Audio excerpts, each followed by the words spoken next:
Hello everyone. तो आज हम लोग बात करने जा रहे हैं हिस्ट्री का अगला टॉपिक है। आज के सेशन में, आज की क्लास में जो हम लोग बात करेंगे वो हिस्ट्री का ही लेकर हम लोग बात करेंगे, ठीक है। क्योंकि हम लोग पिछले क्लास में ही हम लोग इसका लास्ट टॉपिक हम लोग लोथल और आपका चंद्रजोड़ो मैंने पढ़ा कर छोड़ा था। तो अभी हम लोग का जो क्लासेस चल रही है वो निरंतर क्लासेस किस चीज की चल रही है, तो हम लोग का निरंतर क्लासेस चल रही है अभी सिंधु घाटी सभ्यता के बारे में लोग पढ़ रहे हैं। तो आज की जो टॉपिक होने वाली है वो क्या है, मेरा धोलावीरा, ठीक है। चलिए तो हम लोग हेडिंग देंगे धोलावीरा के बारे में। हेडिंग दीजिएगा धोलावीरा, धोलावीरा, ठीक ना। देखिए ऐसे तो 1500 स्थल है, मैंने आपको पहले ही क्लास में बता चुका हूं, लेकिन फिर भी हम लोग कोशिश करेंगे कि 1500 स्थल में हम लोग कुछ ही स्थल के बारे में आज पढ़ेंगे, ठीक है। और जो भी हम लोग आज क्लासेस होंगे उसके बाद हम लोग इसके और भी टॉपिक्स को हम लोग कवर करेंगे, लेकिन है ना सारे स्थल के बारे में आपको नहीं पढ़ना, जो मुख्य इंपॉर्टेंट स्थल से आपको उसी के बारे में पढ़ाया गया है। तो चलिए, तो धोलावीरा है क्या। देखिए धोलावीरा जो स्थान है, ठीक है, यह धोलावीरा गुजरात के कच्छ के रन के कादिर, ठीक है, द्वीप पर स्थित है। चलिए हम लोग टॉपिक वाइज में लिखते चलते हैं, जैसे कि हम लोग शुरू से चलते हैं वैसे ही लिखना है। धोलावीरा गुजरात के कच्छ, धोलावीरा गुजरात के कच्छ, ठीक है, गुजरात के कच्छ के रन के कादिर, याद रखिएगा, के रन के कादिर, ठीक है, एक द्वीप है, उस द्वीप में स्थित है, ठीक है, द्वीप है, उस द्वीप में स्थित है, स्थित है, ठीक है। पॉइंट नंबर 2, कोई दिक्कत नहीं होना चाहिए, क्या ये होगा, पहला पॉइंट है। धोला का अर्थ होता है सफेद। क्या होता है, धोला का मतलब होता है सफेद। इसका अर्थ मैं लिख देता हूं, ऐसे लिख देता हूं मैं, अच्छा रहेगा। अर्थ, धोला का मतलब होता है सफेद, ठीक है। और वीरा, वीरा का मतलब होता है, वीरा का अर्थ होता है आपका कुआं। क्या होता है, कुआं। तो आई होप सब समझ गए धोलावीरा इसका नाम क्यों पड़ा। धोला का मतलब सफेद और वीरा का मतलब कुआं, ठीक है। तो थर्ड पॉइंट पर हम लोग क्या देखते हैं, देखिए ध्यान से। इस नगर को 3 भागों में बांटा गया था, दुर्ग, मध्य नगर और निचला नगर, ठीक है। तो चलिए सबसे पहले हम लोग इसको लिखते हैं, इस नगर को 3 भागों में, 3 भागों में बांटा गया, बांटा गया। पहला को क्या बोलते हैं हम लोग, दुर्ग, दुर्ग नगर। दूसरा को मध्य नगर, मध्य नगर। और तीसरा को क्या बोलते हैं, तीसरा को मैंने अभी बताया आपको, निचला नगर कहते हैं, निचला नगर, निचला नगर। हालांकि ये जो आपका नगर का जो सिलसिला है ये मैंने आपको स्टार्टिंग से ही बताया है। कहां से, जहां से मैंने शुरू किया था हड़प्पा के बारे में, मैंने वहीं से आपको इसको बताया है, ठीक है। आगे बढ़े। यह भारत में स्थित सिंधु सभ्यता का दूसरा सबसे बड़ा नगर था। क्या था, भारत के सिंधु सभ्यता का दूसरा सबसे बड़ा नगर था, याद रखिएगा, ठीक है। सबसे बड़ा क्या था, नगर था, इतना बड़ा था ये। चलिए आगे बढ़े। शहर में देखा जाए तो आप बोल सकते हो मोहनजोदारो था, ठीक है। और नगर में देखा जाए तो सबसे बड़ा क्या था, धोलावीरा। कोई दिक्कत तो नहीं होना चाहिए, दिक्कत क्या होगा, ठीक है। आइए बढ़ते। हड़प्पा सभ्यता का एकमात्र क्रीड़ागार यहीं से प्राप्त हुआ है। हड़प्पा सभ्यता का, याद रखिएगा, हड़प्पा सभ्यता में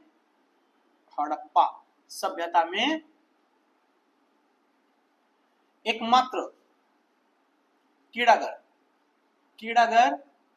यहीं से प्राप्त हुआ था, यहीं से प्राप्त हुआ था, ठीक है। आगे बढ़े। यहीं से प्राप्त हुआ था। देखिए इसके अलावा नेवले के पत्थर की मूर्ति भी पाई गई थी यहीं पर। कहां, यहीं पर। नेवले की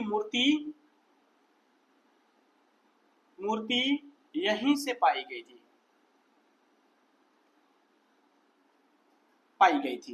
ठीक है जी। आगे बढ़े। इस नगर में जल प्रबंधन एवं संरक्षण की व्यवस्था पाई गई थी। देखिए बहुत अच्छा पॉइंट है, इस नगर में जल प्रबंधन एवं संरक्षण की व्यवस्था पाई गई थी। वाटर कंजर्वेशन, याद रखिएगा पद को, पानी का जो प्रबंधन है यानी मैनेजमेंट, यहाँ पर लोग बहुत अच्छे से करते थे। और दूसरी बात है पानी को स्टोर भी करते थे, पानी को एक जगह स्टोर करके रखते थे, उसको यूज करते थे। मतलब आज अगर मॉडिफिकेशन में अगर हम लोग बात करेंगे तो ये उस टाइम के लोग क्या करते थे, यानी कि आज हम लोग क्या करते हैं, टंकी लगाते हैं बहुत बड़ा, पानी को स्टोर करते हैं, ठीक है। तो देखिए वहां के लोग ऐसे 5000 साल का पहले लोग भी इस प्रणाली को यूज करते थे, इस पद्धति को लाते थे, और वो चाहते थे कि पानी को क्या करना, स्टोर करना, और स्टोर करने के बाद हम लोग पानी को यूटिलाइज करता था, ठीक है। तो सोचिए कि धोलावीरा के लोगों ने पानी प्रबंधन और संरक्षण को बहुत ज्यादा महत्व भी दिया था, ठीक है। चलिए आगे बढ़े।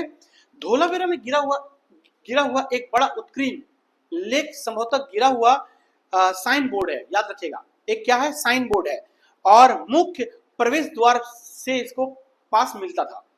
यानी कि धोलावीरा का जो मुख्य उत्कीर्ण जो बड़ा चीज था वो क्या था, मेरा गिरा हुआ साइन बोर्ड, क्या था, एक बड़ा सा साइन बोर्ड, बड़ा साइन बोर्ड, साइन बोर्ड, ठीक ना, साइन बोर्ड यहां से पाया गया है। जो साइन बोर्ड है ना, मुख्य प्रवेश द्वार पर क्या था, वह पास मिलता था उसको। चलिए आगे बढ़ते हैं। नेक्स्ट पॉइंट इसमें क्या आता है धोलावीरा का, देखिए इस नगर योजना का समांतर चतुर्भुज के रूप में बनाया गया था। इस नगर योजना को लिखिएगा, इस नगर योजना को समांतर, एवं भी डाल सकते हो, एवं चतुर्भुज, चतुर्भुज है ना, चतुर्भुज रूप से बनाया जाता था या फिर रूप में पाया जाता था, ठीक है, रूप से बनाया जाता था। समझ के बात को, चतुर्भुज समझते हैं ना, मैथमेटिक्स में आपने पढ़ा होगा, और समांतर, ठीक है। चलिए आगे बढ़ते हैं। सोचिए यहाँ के लोगों की क्या सोच थी। अन्य शहरों की तरह दो नहीं अपितु तीन भागों में बांटा हुआ था। हालांकि मैंने आपको पहले बता दिया था, ठीक ना, कि इसमें आपको तीन तरह से बांटा गया था, दुर्ग, मध्य और निचला, ठीक है। चलिए आगे बढ़ते हैं। इसके दो भागों में मजबूती घेराबंदी की गई थी। कितना, दो भागों में, याद रखना, इसके दो भागों में मजबूती घेराबंदी की गई थी, ठीक है, घेराबंदी की गई थी। अगर आप देखा जाए तो घेराबंदी की जगह पे आप क्या लिख सकते हो, ठीक ना, क्या बोलते हो उसका, गाइड में भी रख सकते हो कि उसको गाइड करते थे आप, वहां से कुछ ऐसे भी चीज करके आप नहीं बाहर सकते, नगर से बाहर नहीं जा सकते। यहाँ से 10 चिन्हों वाला बड़ा अभिलेख, मिट्टी का कंगा तथा स्टेडियम का भी साक्ष्य प्राप्त होता है। आपको सुनकर ये सब ताज्जुब होगा, ठीक ना। यहाँ से 10 लिखिएगा, यहाँ से 10, ठीक है, 10 चिन्हों वाला बड़ा अभिलेख क्या होता है बताते हैं। चिन्हों वाला बड़ा अभिलेख, देखिए अभिलेख को आप मेरा फर्स्ट वीडियो पर भी या फर्स्ट क्लास पर भी जाकर देख सकते हैं, अभिलेख क्या होता था, ठीक है। उसमें मैंने आपको खुलकर बताया अभिलेख के बारे में क्या होता है। अभिलेख एक तरह का क्या होता है ना, कि पहले के समय लोग में जो लोग था ना, वो लोग क्या करते थे कि अपना अपना चीजों को, ठीक ना, एक किसी भी चीज पर लिख कर छोड़ देते थे ताकि आने वाला समय उस चीज को जाने। जैसे आज हम लोग का दुनिया में क्या देख सकते हैं कि कॉपी किताब कलम कितने सारे हैं, नेशनल लाइब्रेरी वगैरह, कितना बुक है, आप कितना सारे ज्ञान प्राप्त कर सकते हो। यानी कि आज से ठीक 500 साल बाद या 1000 साल के बाद जो पीढ़ियां आएगी, वो चाहेगा तो हम लोग के कल्चर को बहुत अच्छे से समझ सकता है कि पहले का समय कैसा था, सारी चीजों को पढ़कर। लेकिन आज से 5000 साल पहले के लोगों की सोच क्या थी, वो अभिलेख के तौर पर उसको छोड़ देते ताकि लोग इस पर समझे कि आज से कुछ साल बाद, कुछ हजार साल के बाद लोग कैसे जीते थे, ठीक ना, उसे अभिलेख कहते हैं। तो अभिलेख में बहुत सारे डेफिनेशन से बहुत सारी चीजें। मिट्टी का कंघा क्या हो गया, मिट्टी का कंघा, मिट्टी का कंघा, कंघा बोलते हैं, कंघा कोम है ना, बाल झाड़ने के लिए कंघा वगैरह मिट्टी का यूज करते थे यहाँ के लोग, ठीक ना। तथा स्टेडियम, अब देखिए सर, तथा स्टेडियम, अब सोचिए झारखंड में कितना स्टेडियम है, कितना में इंटरनेशनल होता है, सोचिए यहाँ के लोग स्टेडियम पे खेलते थे, ठीक ना, का साक्ष्य प्राप्त हुआ है, का साक्ष्य प्राप्त हुआ है, साक्ष्य प्राप्त हुआ है, ठीक है। तो ये इस ऑल अबाउट धोलावीरा, इसके बारे में अब हम लोग जानेंगे, ठीक ना। कुछ मेरा सिंधु घाटी सभ्यता का कुछ तथ्य हैं, ठीक ना, कुछ फैक्ट्स हैं, उसको समझना है, ठीक है। तो लिखेंगे, हेडिंग देंगे सिंधु घाटी सभ्यता का तथ्य। क्या है तथ्य? ठीक ना, कुछ तथ्य ऐसे भी हैं जो आपको जानना चाहिए। ठीक है, चलिए तथ्य नंबर 1 देखिए क्या है। सिंधु सभ्यता के लोग लोहे से अभिज्ञ थे। ठीक ना, लोहा के बारे में उतना उनको जानकारी ज्ञान नहीं थी। यहाँ के लोगों को लोहे का ज्ञान नहीं था। लोहा के बारे में इतना इनको पता नहीं था, आयरन के बारे में। ठीक है, यद्यपि ये अनुमानित है कि यहाँ के जो लोग हैं घोड़े से परिचित नहीं थे। यहाँ के लोग घोड़ों से भी परिचित नहीं थे। यहाँ के लोगों को घोड़े से परिचित नहीं थे। लेकिन एक बात याद रखिएगा, एक जगह से घोड़ों का हड्डियों का अवशेष पाया गया था। ठीक ना, जगह का नाम था सुरकोटदा। ठीक है, परंतु सुरकोटदा या कोढ़ा, ठीक ना, जो भी लिखना है आपको दा कर लो, कोटदा, सुरकोटदा। ठीक है, से घोड़े की हड्डी के अवशेष प्राप्त हुई है। याद रखना, घोड़े की हड्डियों के अवशेष प्राप्त हुई है। घोड़े की हड्डियों का अवशेष प्राप्त हुआ है।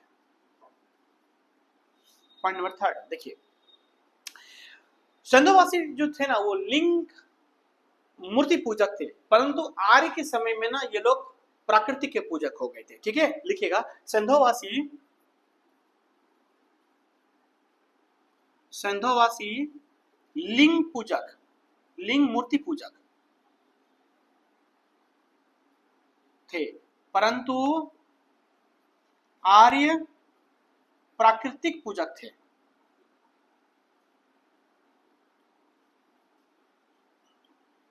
समझ गए बात को? देखिए आज भी हम लोग प्राकृतिक की पूजा करते हैं। तो आर्य के लोग जो ना, आर्यों का आगमन 1500 में हुआ था, 1500 ईसा पूर्व में हुआ था।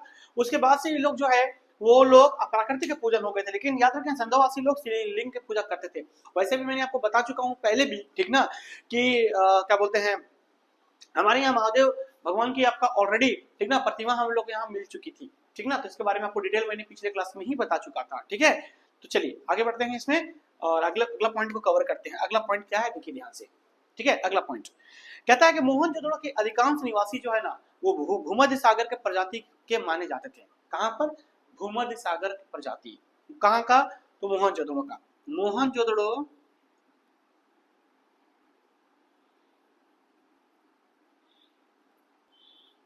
के अधिकांश लोग भूमध्य सागरीय, ठीक है, भूमध्य सागरीय, ठीक लिखिए ना, देखिए हिंदी में मिस्टेक होगा आप लोग समझ जाइएगा, प्रजाति के माने जाते थे। प्रजाति के माने जाते थे। ठीक ना, ये कहाँ के थे भाई? तो आपको पाया जाता था मोहनजोदड़ो अधिकार भूमध्य सागर का। ठीक है, चलिए अब मैं यहाँ लिख देता हूँ आपको ताकि आप लोग सबको दिखे क्लास में। ठीक है, आगे बढ़ते हैं। देखिए सिंधुवासियों के बर्तन जो थे ना मुख्यतः लाल और गुलाबी रंग के होते थे। ठीक ना, यहाँ के जो बर्तन थे, पॉइंट, सिंधुवासी के बर्तन मुख्यतः क्या थे? लाल एवं गुलाबी। ठीक ना, लाल गुलाबी कलर के होते थे यहाँ पर। ओके, कोई प्रॉब्लम आपको नहीं होना चाहिए। यहाँ पर संभवतः जो ना दास प्रथा के भी प्रचलित था। किसका था? दास प्रथा। यहाँ के लोग दास प्रथा से भी प्रचलित था। ठीक है, प्रचलित किससे था? दास प्रथा से भी प्रचलित था। ओके, आगे बढ़े। सिंधुवासी के लोग पासे का खेल, नृत्य अपने मनोरंजन में शामिल करते थे। किसका किसका सर? पासे का खेल और नृत्य। नृत्य का मतलब होता है डांस। ठीक है, नृत्य अपने मनोरंजन में शामिल करते थे।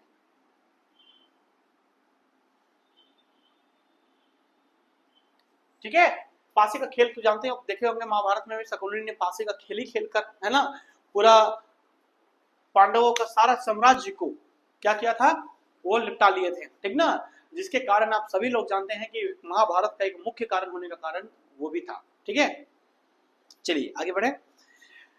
यहाँ के जो लोग थे, ठीक ना, वो बैलगाड़ी का प्रयोग करते थे। किसका? बैलगाड़ी। यहाँ के लोग बैलगाड़ी का उपयोग करते थे। ठीक है, यहां से किसी भी प्रकार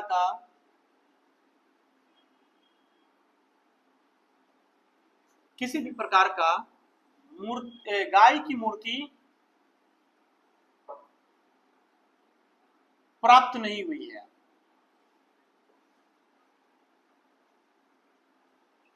देखिए एक बात याद रखिएगा, ठीक ना, गाय की मूर्ति यहाँ से कहीं से प्राप्त नहीं हुआ, इसका मतलब ये नहीं कि गाय नहीं थे। मैंने आपको पहले ही बता दिया कि यहाँ पशुपालन भी बहुत अच्छे थे। हालांकि मैं जब आऊंगा इसका, ठीक है, आर्थिक व्यवस्था में, तो मैं आपको समझाऊंगा क्या होता है, गाय की मूर्ति क्या होती है। ठीक ना, गाय को डायरेक्ट लोग माता मानते हैं। ओके, और आप लोग सभी लोग जानते हैं गाय को माता क्यों मानते हैं हम लोग आज के डेट में, है कि नहीं। जब एक छोटा सा बच्चा का कहते हैं ना कि अपना माँ का दूध छूटता है, तो पूरा जीवन गाय अपनी माँ की तरह दूध पिलाकर हमें बड़ा करता है, और उसको गाय की माता का वैल्यू देने का कारण भी बहुत बड़ा है। ठीक है, नहीं मानते हैं, अलग मैटर। देखिए आगे बढ़ते हैं हम लोग, क्या है, हाँ, तो यहाँ पर हम लोग लिखा मैंने बेल, हाँ, अगला पॉइंट हो चुका है। देखिए टेराकोटा जो है ना, आग में पकी हुई मिट्टी का, ठीक ना, टेराकोटा कहते हैं। जो आग, टेराकोटा का मतलब क्या होता है कि आग में पकी हुई जो मिट्टी होती है उसको टेराकोटा कहते हैं। ठीक है, लिख लीजिएगा आप लोग, टेराकोटा। टेराकोटा बहुत जगह मैंने इसको यूज किया था। इसका मतलब होता है आग की पकी हुई मिट्टी। ठीक है, इसे हम टेराकोटा बोलते हैं। चलो आगे बढ़ते हैं। मेसोपोटामिया के पूरा लेखों से दिलमन, मकान एवं मेलुहा की जानकारी मिलती है। लिखो, मेसोपोटामिया के पूरा लेखों से, मेसोपोटामिया से दिलमन, ठीक है, मेसोपोटामिया से क्या मैंने कहा, ठीक ना, पूरा लेखों से, देखो पूरा लेखों से, सॉरी, पूरा लेखों से दिलमन, मेलुआ एवं में क्या था बताइए, एवं में मैंने आपको कहा पूरा उसकी जानकारी हमें मिलता है। किसका सर? मिलुआ का मकान, ठीक ना, तो जानकारी मिलती है,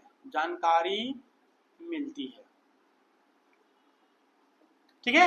आई होप सो कि आपको ये सारे पॉइंट समझ में आया होंगे, धोला बेरा का कुछ तथ्य हो गया। अगले क्लास में हम लोग बात करेंगे सिंधु घाटी सभ्यता की कुछ विशेषताएं होती है। वो विशेषता में सबसे पहले मैंने इसमें 4 चीजों को और आपको बताना है। ठीक है, आर्थिक स्थिति, सामाजिक स्थिति, धार्मिक स्थिति और एक राजनीतिक स्थिति, ये 4 आपको बताऊंगा। फिर सिंधु घाटी सभ्यता का अंत कैसे हुआ, फिर हम लोग उसके बाद डायरेक्टली जंप कर जाएंगे किस पे, आर्यों का आगमन, यानी कि यहाँ से हम लोग पढ़ेंगे वैदिक, फिर पोस्ट वैदिक। ठीक है, तो आज की क्लासेस के लिए हम लोग यहीं पर रखते हैं। धन्यवाद।